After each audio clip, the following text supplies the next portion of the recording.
Bonjour à tous et bienvenue dans cette nouvelle vidéo où aujourd'hui je vais vous faire le test de la Gitech A20M qui, comme vous le voyez, vous pouvez utiliser deux bobines différentes pour imprimer des objets avec des styles différents, notamment des choses en dégradé comme ici. Vous pouvez voir que je suis partie de ces deux couleurs pour pouvoir obtenir un dégradé sur la hauteur de cette impression. Vous pouvez également faire des impressions en deux couleurs comme ici, avec deux couleurs bien distinctes, ou alors des impressions plus classiques en une seule couleur, puisque qui peut le plus peut le moins. Je précise que c'est une imprimante qui m'a été envoyée par Gitech, j'en ai fait la demande auprès d'eux, puisque j'avais testé la CRX il y a quelques semaines et j'en avais été super déçue.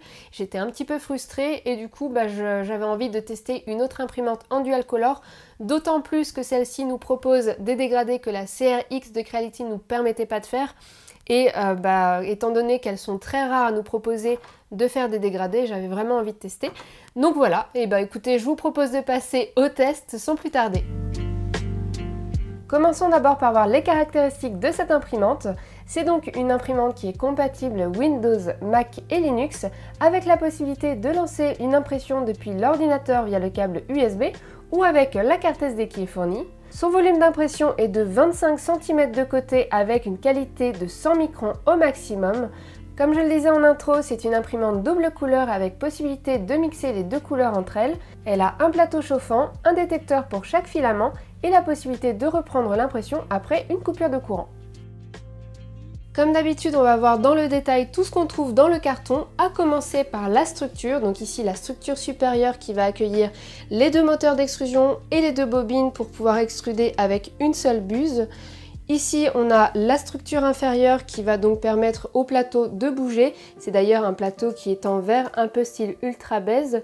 Si c'est la même qualité que l'Ultra Base, c'est un très bon plateau, moi que j'apprécie beaucoup. Comme vous pouvez le voir, l'électronique est totalement intégrée à l'intérieur de la structure. Donc on n'a pas de boîtier qui est à côté comme on peut trouver par exemple sur la CR10 ou l'AlphaWise U20. On va donc avoir l'écran totalement intégré au boîtier avec la petite molette de navigation. Pour ce qui est des accessoires et des pièces à monter, ça va aller relativement vite.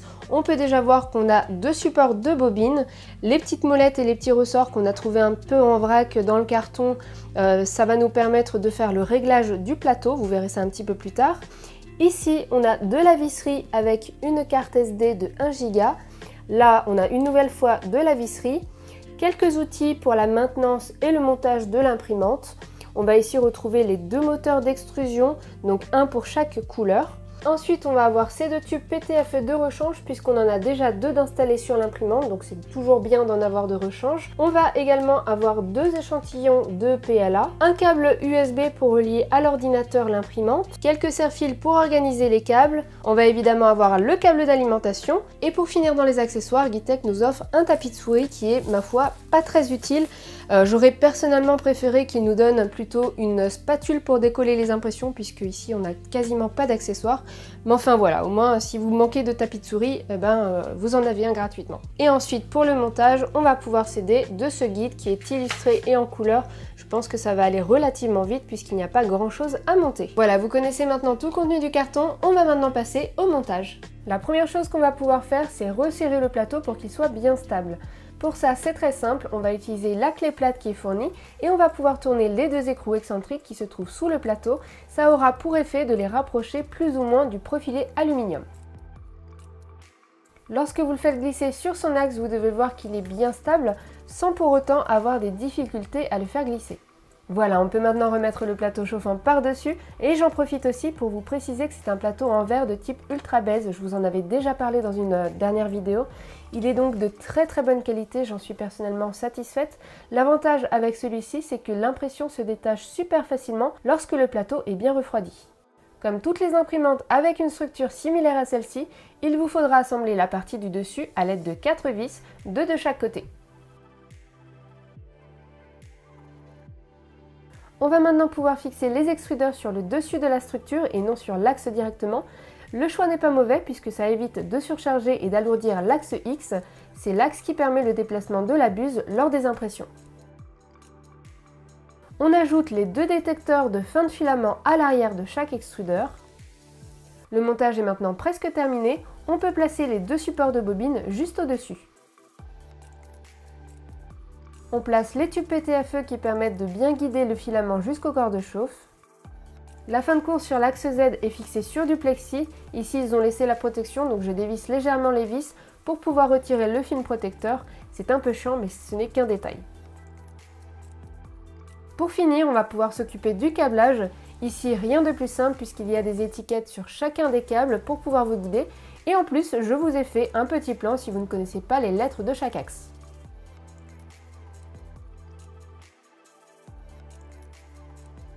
Une fois que le câblage est fait, vérifiez surtout bien que le curseur est bien sur le bon voltage de votre pays. Je ne m'en suis pas aperçue tout de suite, mais quand j'ai déballé l'imprimante, j'ai fait tomber la structure du haut et ça a cogné directement sur le petit guide qui permet de refroidir les impressions.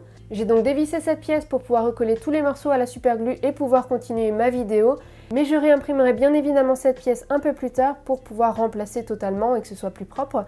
Il faut savoir que le modèle de cette pièce se trouve sur le site Thingiverse. Je l'ai donc récupéré, je l'ai imprimé et plus tard je l'ai remplacé. Et c'est ça qui est intéressant avec une imprimante 3D, c'est que vous pouvez réparer certaines pièces de celle-ci. Ma pièce est maintenant refixée, je peux brancher et allumer la Logitech pour pouvoir faire le réglage de mon plateau. La procédure est exactement la même que d'habitude. Dans les quatre coins du plateau, je vais ajuster les molettes pour que la feuille puisse gratter sous la buse sans pour autant qu'elle reste coincée. Le plateau étant en verre et non en bultac, n'ayez pas peur que la buse frotte suffisamment bien sur la feuille, vous n'allez pas l'abîmer.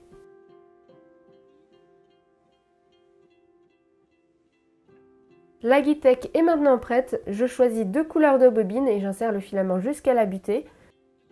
Et je vais lancer l'impression qui se trouve sur la carte SD, ça va me permettre de vérifier que l'imprimante est bien montée et d'écarter les éventuelles erreurs de fichier d'impression que j'aurais pu générer moi-même.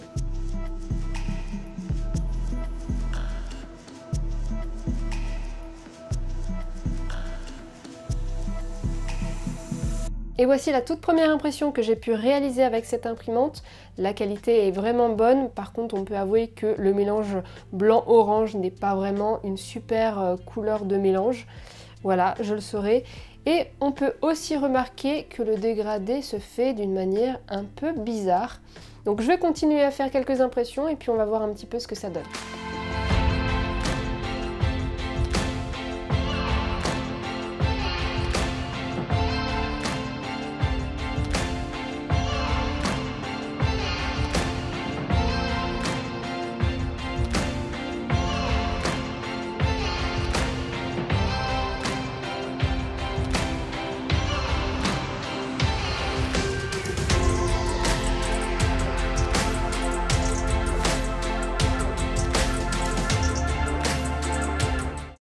Voici toutes les impressions que j'ai pu faire lors de mes tests. Je vais d'abord vous montrer les impressions plus classiques à une seule couleur. J'ai imprimé ce petit renard qui n'a pas de défaut, il n'y a pas de problème particulier. Voilà, je trouve que c'est vraiment très propre. J'ai aussi imprimé ce petit support de téléphone. Vous voyez que l'impression est de bonne qualité, j'ai pas eu de problème particulier. Et bien sûr, je me suis beaucoup amusée à faire tout un tas d'impressions en dégradé. J'ai par exemple fait ce petit vase un petit peu bizarre en deux couleurs. Donc on a du doré pailleté au-dessus et du noir pailleté en dessous. Sachant que le noir n'a pas été imprimé à 100% du noir, j'ai commencé à 60% du noir de manière à avoir quand même des petites paillettes dorées et que le fondu se fasse mieux. Vous voyez que c'est vraiment super joli, hein. Moi j'aime beaucoup les couleurs, le filament est d'une très bonne qualité, je les ai reçus il n'y a pas très longtemps. Dans le dégradé, j'ai aussi fait cette boîte que vous avez vue sur les réseaux sociaux. Alors vous pouvez voir que le dégradé est un petit peu différent dans le sens où là on a quelque chose de bien linéaire sur la totalité et quand je tourne on a quelque chose de similaire sur tous les côtés. Contrairement à cette boîte qui a un dégradé un peu plus bizarre. Bon alors c'est pas moche, je m'attendais pas forcément à ce résultat. J'ai réfléchi, j'ai compris pourquoi ça faisait ça et je vais vous expliquer un petit peu plus tard. Il faut savoir par contre, peut-être c'est un indice à prendre en compte, c'est que ce dégradé là est fait avec la même marque de filament que ce soit sur le doré que sur le noir. Donc peut-être que le fondu se fait mieux. Ici ça n'a pas été le cas, j'ai utilisé deux marques différentes pour réaliser ce dégradé et du coup c'est possible que les deux couleurs ne se mélangent pas uniformément. Voilà, mais en tout cas je n'ai pas essayé de faire plus de tests là-dessus parce que franchement je trouve que malgré tout le dégradé est quand même très joli de cette manière. J'ai également fait ce photophore avec deux couleurs, du rouge au jaune, ce qui nous donne un dégradé dans les orangés au milieu et ce truc là permet de mettre une petite bougie chinoise à l'intérieur et on a un rendu assez joli. Encore un autre photophore avec ce petit chat, là aussi je trouve que l'objet est très sympa. Le dégradé apporte encore une fois quelque chose. Donc là je suis partie du noir normal au gris métallisé pailleté. Et là on a un petit truc sympa, c'est que du coup les paillettes vont se mélanger au noir qui ne l'est pas. Il faut simplement expérimenter les couleurs que vous avez pour voir un petit peu ce qu'on peut obtenir. Mais il y a vraiment des belles choses à faire. J'ai aussi fait ici pareil en mélangeant le dégradé d'un vert normal avec un vert bleuté pailleté et là aussi on a un mélange de paillettes qui se fait et vous voyez d'ailleurs que sur cette impression le dégradé s'est fait vraiment d'une certaine manière. On a vraiment ce côté très bleu sur le côté gauche et le vert sur le côté droit. Donc on a plutôt un dégradé de la gauche à droite, malgré que ce soit imprimé du bas en haut. Encore un dégradé sur cette boîte, du bleu foncé au bleu clair.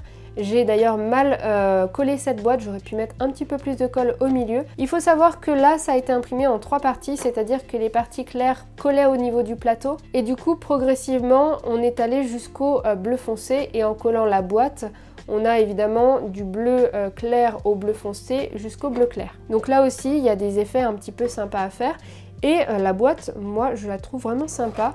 Elle s'ouvre de cette manière et je la trouve vraiment super bien pensée. Et pour terminer sur les impressions dégradées, j'ai un peu innové sur celle-ci puisque vous pouvez voir on a 3 couleurs, du violet au bleu jusqu'au vert. Alors en fait j'ai un petit peu bidouillé pour avoir cet effet là, c'est-à-dire que cette impression est faite en 2 impressions. D'ailleurs on voit la petite démarcation ici, on a une petite ligne, c'est-à-dire que la première partie est en fait une seule impression, du violet au bleu, et ensuite j'ai superposé une seconde impression, du bleu au vert, juste au-dessus pour avoir cet effet là. Donc voilà, il y a un petit peu de bidouille à faire, mais vous pouvez voir que si vous êtes un petit peu bidouilleur et que vous avez envie d'expérimenter, il y a quand même des choses à faire avec cette imprimante. Avant de vous montrer mes 2 dernières impressions qui ne sont pas des dégradés, je vais quand même vous expliquer pourquoi, selon moi, on a une différence de dégradés comme ceci. Donc admettons, on veut faire une impression en 2 couleurs, du doré et du violet. On va donc les insérer jusqu'à la buse va chauffer jusqu'à faire fondre les filaments. Malgré que les filaments soient fondus, selon moi, je pense qu'on va quand même avoir les 2 couleurs qui vont se positionner comme ça dans la buse et qui vont être imprimées de cette manière. C'est-à-dire que pendant l'impression, la buse va déposer le plastique avec les 2 couleurs de cette manière et selon l'orientation de l'impression, on va voir plus ou moins l'une ou l'autre couleur, ce qui va permettre du coup d'avoir un dégradé plus ou moins foncé ici à gauche que clair à droite. Donc voilà, c'est vraiment en fonction de l'orientation de la buse et du dépôt du filament et ça va plus ou moins cacher l'une ou l'autre couleur. Voilà pour les explications, j'espère que j'ai été assez claire. J'ai du coup fait 2 autres impressions, cette fois-ci en dual color comme on a l'habitude de le voir avec 2 couleurs différentes. Donc j'ai ce petit lézard qui est articulé et qui est vraiment tout mignon. Et cette petite boîte, en fait c'est un pot pour plantes. Moi je m'en sers comme pot à crayon hein, pour information. Alors petite explication par contre, pour faire ce genre de choses, il vous faudra forcément une tour de purge pour pouvoir mélanger comme ça 2 couleurs. C'est-à-dire que l'impression va commencer à se faire, on va faire du jaune. Et comme le jaune va être dans la buse, il va falloir enlever cette couleur-là pour la remplacer par du jaune. Et du coup, on va constituer une tour qui va se faire à côté pour pouvoir enlever le jaune, donc imprimer du jaune jusqu'au blanc pour pouvoir faire apparaître le blanc et commencer à imprimer les parties blanches. Et du coup, on va avoir une tour de la même taille que de votre impression. Donc évidemment, cette technique va utiliser plus de filaments puisque la tour ici, c'est une tour pleine. Elle pèse son poids pour pouvoir faire ce genre de choses. Sur ce lézard par exemple, comme il est très bas, ça m'a permis de faire une tour aussi très basse et du coup le filament utilisé pour purger les couleurs est beaucoup plus faible et du coup je gâche beaucoup moins de filament. En tout cas, je pense que ce n'est qu'une question de temps et les tours de purge vont finir par disparaître. Joseph Prusa a d'ailleurs eu l'excellente idée de permettre de purger la buse directement dans le remplissage à l'intérieur des pièces. Ça évite la tour à côté, donc la perte de temps, la perte de filament. Je trouve que c'est une excellente idée et du coup je pense que les autres logiciels qui permettent de préparer l'impression nous permettront ça un petit peu plus tard. Tout ça pour dire que le paramètre ne vient pas de l'imprimante elle-même mais du logiciel qui permet de générer les impressions et du coup il va falloir attendre des mises à jour pour qu'il puisse nous proposer de purger les couleurs directement dans le remplissage des pièces. En tout cas, comme vous pouvez le voir, cette imprimante permet pas mal de possibilités. Vous pouvez faire des impressions normales, à dégradé ou à double couleur et surtout les dégradés quoi. C'est super joli et puis ça offre pas mal de possibilités. Personnellement, je me suis éclatée à tester cette imprimante, d'autant plus que c'est une des rares qui propose de faire des dégradés et à ce prix-là. D'ailleurs, je vous ai pas encore expliqué de quelle manière vous pouvez programmer les impressions en dégradé sur cette imprimante. Vous allez voir, c'est super facile. Pour générer des dégradés, vous avez deux solutions. Vous pouvez préparer normalement un fichier d'impression et une fois lancé sur l'imprimante, vous allez dans le menu mixer et vous allez spécifier la hauteur de votre impression pour qu'elle puisse générer le dégradé. Vous avez aussi la possibilité d'utiliser ce petit logiciel. Il suffit de charger le fichier d'impression. Vous pouvez ensuite spécifier la couche de départ et la couche de fin de votre dégradé, ainsi que le pourcentage du mélange que vous souhaitez. En cliquant ici, vous pouvez même ajouter un deuxième dégradé sur la même impression et une fois que c'est bon, vous pouvez générer le dégradé et exporter le nouveau fichier pour pouvoir l'imprimer normalement. Donc vous avez vu que la mise en place des dégradés est à la portée de tous. Et pour les plus débrouillards d'entre vous, sachez qu'il y a possibilité de simuler des extrudeurs avec cette imprimante, c'est-à-dire que vous pouvez par exemple faire comme si vous aviez 5 extrudeurs différents, le premier avec la première couleur à 100%, le deuxième avec une couleur par exemple à 60%, etc. Et vous pouvez générer comme ça des extrudeurs avec des mélanges de couleurs prédéfinis. J'ai pas encore eu le temps de tester tout ça parce que c'est pas une fonctionnalité qu'on trouve nativement sur cette imprimante, du coup il faut vraiment bidouiller et chercher un petit peu, mais j'ai un abonné qui m'a envoyé un programme qu'il a créé et qui permet de faire ce genre d'impression vraiment bien sympathique. Donc c'est juste une question de temps, je vais m'y coller et s'il me le permet et que ça fonctionne bien, je vous mettrai son programme dans la description de cette vidéo. Concernant les fonctionnalités, je vous disais qu'elle est capable de reprendre une impression après coupure de courant. J'ai donc lancé une impression test, j'ai ensuite coupé l'interrupteur, puis je l'ai rallumé. On m'a proposé si je souhaitais reprendre l'impression là où elle en était. J'ai accepté. L'imprimante va récupérer la température de la buse et du plateau qui était initialement programmé. Et une fois que c'est fait, ça va démarrer. Donc retirez bien le filament qui a coulé pour éviter les bavures et ça va reprendre son cours normalement. Il y a une autre fonctionnalité qui est super intéressante, c'est le détecteur de filaments. Évidemment, on a deux bobines, donc deux détecteurs, un pour chaque. J'ai donc lancé une autre impression test et j'ai coupé l'un des deux filaments. Et vous pouvez voir que quand le filament va passer dans le détecteur, la buse va tout simplement se mettre sur le côté. C'est le moment de charger un autre filament. On retire la bobine et on insère le nouveau filament. Ici, j'ai mis du rouge pour que vous voyez bien la différence, mais le mieux c'est de garder la même couleur. Je fais repartir l'impression et comme tout à l'heure, je retire le filament qui a coulé. Comme vous pouvez le voir, il n'y a pas de défaut entre les deux couleurs, donc ça marche vraiment très bien. Pour une imprimante de ce prix-là, d'avoir des caractéristiques comme ça, franchement, je valide complètement. Alors, petit récapitulatif de ce que je pense de cette imprimante, je pense que vous l'avez compris, il est super positif mon avis. Alors, à commencer par le montage, on a un montage facile, rapide, le plateau est de bonne qualité, il n'est pas bombé, il est bien plat.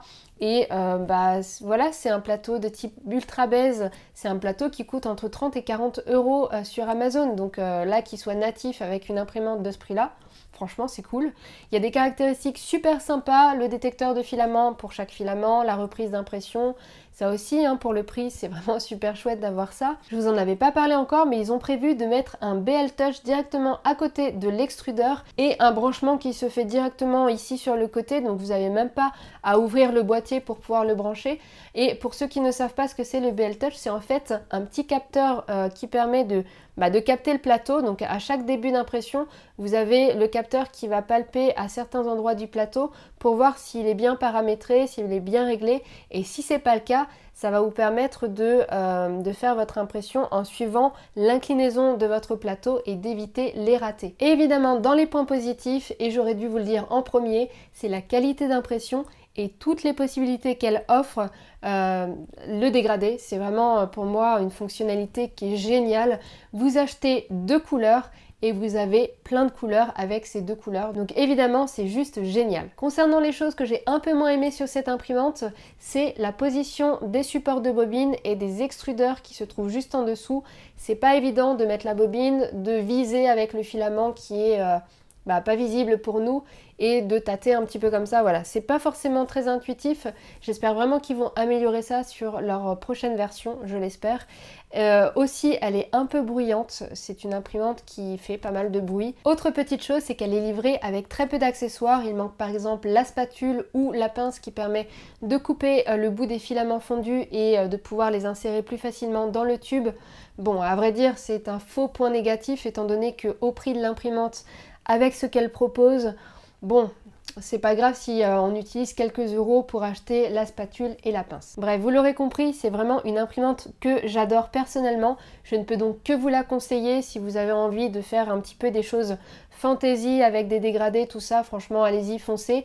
Si cette imprimante vous plaît ou que vous souhaitez plus d'informations, n'hésitez pas à checker en dessous cette vidéo. Je vous ai mis des liens sur différents sites internet, tout simplement parce que les prix varient selon les sites et les périodes. Donc selon à la période où vous regarderez cette vidéo, n'hésitez pas à checker les différents liens et prendre le moins cher ou le plus rapide en livraison selon ce qui vous plaît. J'espère en tout cas que cette imprimante vous aura plu autant qu'à moi.